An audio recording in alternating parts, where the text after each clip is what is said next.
Tungkuimu megampung rata-rata tuha, betul puan? Payah orang ngetim ngentong kuimu mah. Gesik rata-rata muda. Gampung nak pernah pilih kuimu?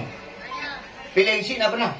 Gesik lah bos calon, galak orang juga gesik. Oh semangat gesik tu galak. Oh. Gesik. Kuimu mana le? Katika kamu. Gesik mana muda? Nya dong kutun tu nya hai kerja dia ke kuimu. Ikan muda. Lanjut. Ikulan tu panjang kupiu sampai 2. Yang Nabi boleh dah ni. Yang imumnya sampai 2 orang tu. Betul? Lalu dah kalau kampung-kampung kuimu kasayang. Kamu tak tahu dia jam lasam.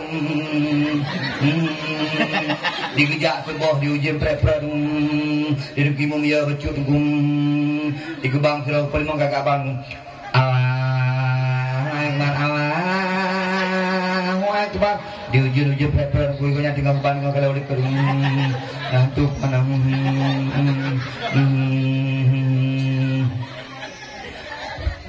tinggal 6 kada urun turun mugisi cikatan halangan ayo bikin berapa boleh kalewatan lemirabi alan nabi keberapa ada buat tembok alan nabi sayyidina tapi kamu tahu tapi konang beri membelang nak duduk terus. Begini kamu aja dulu. Allah Akbar Allah ilaha illallah. Dah nama kita pada bayi mulu. Dia uji mendapat berapa?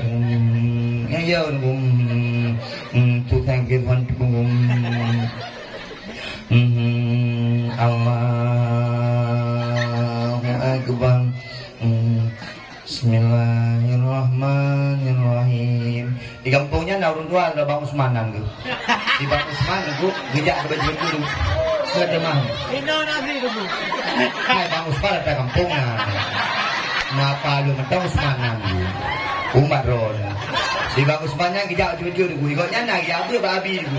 Gepegah dia abi, menyontak tajak ikut imuk, giyupeh bahu. Ikutnya gejak baju tu. Dan dengan guru kuimun itu kuimun putih dia dengar ya tak ada sujud pergi seban turun tutup jendela tiga lama tinggal kepang makan lama tinggal yang hari ulang tahun yang bangga kan lagi mah di Bang Usmannya mengepeh di bawah kuimun kuimun dengar ya bang gepeh bawah dengan kuimun bawah sampai hari menang bang mah tak kau pergi hantu pe. Nyamban. Ma